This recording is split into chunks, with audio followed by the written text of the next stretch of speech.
And verse 25 says, and some came and told, और 25 वचन में लिखा है कि किसी ने आकर उन्हें बताया, and look, the man whom you put in prison are standing in the temple and teaching the people. देखो जिन्हें तुमने बंदीगृह में बंद कर रखा था वे मनुष्य मंदिर में खड़े हुए लोगों को उपदेश दे रहे हैं। I just want to encourage you this morning that God can do it in your life if you want to share gospel.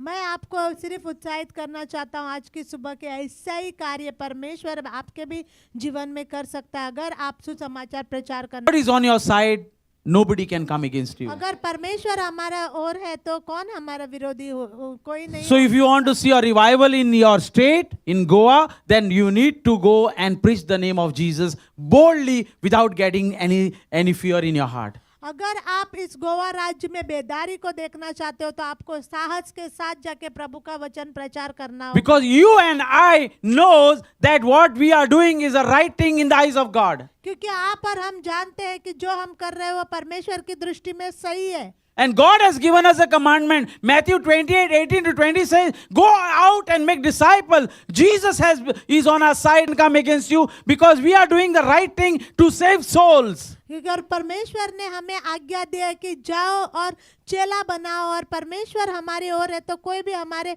विरोध में नहीं आ सकता है। Then the captain with the officers went and brought them, but not by force, for they were afraid of being stoned by the people. तब सरदार प्यादों के साथ जाकर उन्हें ले आया परंतु बलपूर्वक नहीं क्योंकि वे लोगों से डरते थे कि हम पर पथराव न करे। See, the authorities were also scared not to mistreat them because the fear was put in them that the people will stone them. जो अधिकारी भी वहाँ पे घबरा गए थे कि उनको बलपूर्वक नहीं लाना चाहते थे क्योंकि उनके अंदर डर था कि लोग उन पर पथराव न करें। Verse 21 says, and when they had brought them, they set them before the council, and the high priest questioned them. और उन्होंने उन्हें लाकर महासभागान बहुत अच्छे रीति से जानता है और वो आपको अपना बहुत अच्छे रीति से जानता है और वो आपको अपने मित्रों के सामने यीशु मसीह का नाम नहीं लेना देना देता है क्योंकि वो जानता है कि उस नाम में छुटकारा है। There is a breakthrough in the name of Jesus. उसके नाम में बदलावट है। There is healing in the name of Jesus. उसके नाम में चंगाई है। There is prosperity in the name of Jesus. संपन्नता यीशु के नाम में है। So everything you do, you need to do in the name of Jesus. और कुछ भी आप करते हो तो आपको यीशु के नाम से करना है। But the devil is playing a fear in our heart, though he is not on job. He is thrown out, but he's simply trying to make you scared for no reason. He's trying to tell you that you will be put into jail. You will be neglected by your friends. You will be persecuted because of this name. और शैतान आपके मनों में डर लाना चाहता है कि आप बंदीगृह में डाले जाओगे, आपके दोस्त आपको नजरअंदाज कर देंगे।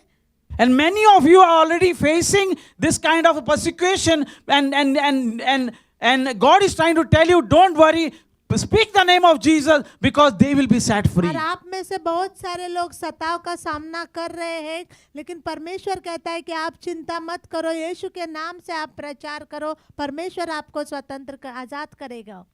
Yet here you have filled Jerusalem with your teaching, and you intend to bring this man's blood upon us. तो भी देखो तुमने सारे यरूशलेम को अपने उपदेश से भर दिया है और उस व्यक्ति का लहू हमारे गर्दन पर लाना चाहते हो। They were talking about Jesus who died on the cross and raised and who was ascended to heaven, and they need to give their life to Jesus and be follower of Jesus. वे चेले यीशु मसीह की बात कर रहे थे जो क्रूस पर मरा और स्वर्ग पर उठा लिया गया और उनको अपना जीवन यीशु को देना है। But Peter and the apostles, I just spoke about Peter. He's the same Peter who was insulted, but he gave his life to Jesus and he's preaching. The same Peter and the apostle answered, we must obey God rather man. तब पतरस और अन्य प्रेरितों ने उत्तर दिया, मनुष्य की आज्ञा से बढ़कर परमेश्वर की आज्ञा का पालन करना हमारा कर्तव्य है। Amen. So when you know that you are standing with God and God is standing by your side, you need to obey God, not man. और जब आप जानते हो कि आप परमेश्वर के साथ और परमेश्वर आपके साथ है, तो आपको परमेश्वर की आज्ञा पालनी है, मनुष्य की नहीं। I'm greatly encouraged by you have given your life to Jesus, and we are not very far from the revival which is going to expect in Goa. और आप लोगों के द्वारा मैं उत्साहित हुआ हूँ कि आपने अपना जीवन प्रभु को दिया है और इस राज्य में बहुत जल्दी बेदारी आने वाली है। Because I can see that you all are listening very carefully, attentively, and I know that there's going to be a revival because you are already going thinking how you are going to share the gospel. क्योंकि मैं देख रहा हूँ कि आप लोग बहुत ध्यान मन लगा के सुन रहे हैं और बेदारी जरूर आएगी, क्योंकि आप लोगों के मन में ये विचार चल रहा है कि मैं कैसे जाके सुसमाचार। And I know that you are obeying God rather man. और मैं जानता हूँ कि आप परमेश्वर की आज्ञा का पालन कर रहे हो, मनुष्य की नहीं। Say to your friend, I know that you are obeying God, not man. और आप अपने मित्र से कहो कि मैं जानता हूँ आप Encourage your neighbor who is sitting side of you and say, I know that you are obeying God, not man. आप अपने पड़ोसी से कहो कि मैं जानता हूँ कि आप परमेश्वर की आज्ञा का पालन कर रहे हो, मनुष्य की नहीं। Amen. Amen. Praise God. Hallelujah. The God of our fathers raised Jesus, whom you killed by hanging him on the tree. हमारे बाप दादों के परमेश्वर ने यीशु को जिलाया, जिसे तुमने क्रूस पर लटका के मार डाला था। Who speaking? Peter. Peter is speaking, who has been insulted in front of everybody. और पतरस बोल रहा है जो सबके सामने जिसको यीशु मसीह ने डांटा था।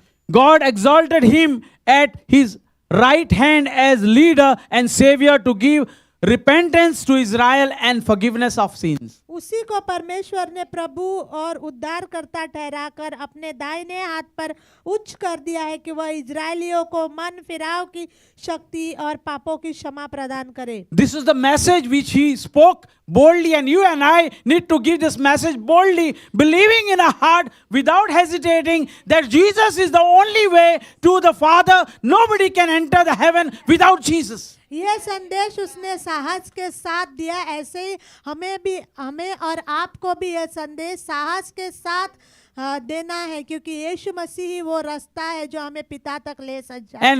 And we are witnesses of these things, and so it the Holy Spirit whom God has given to us who obey him.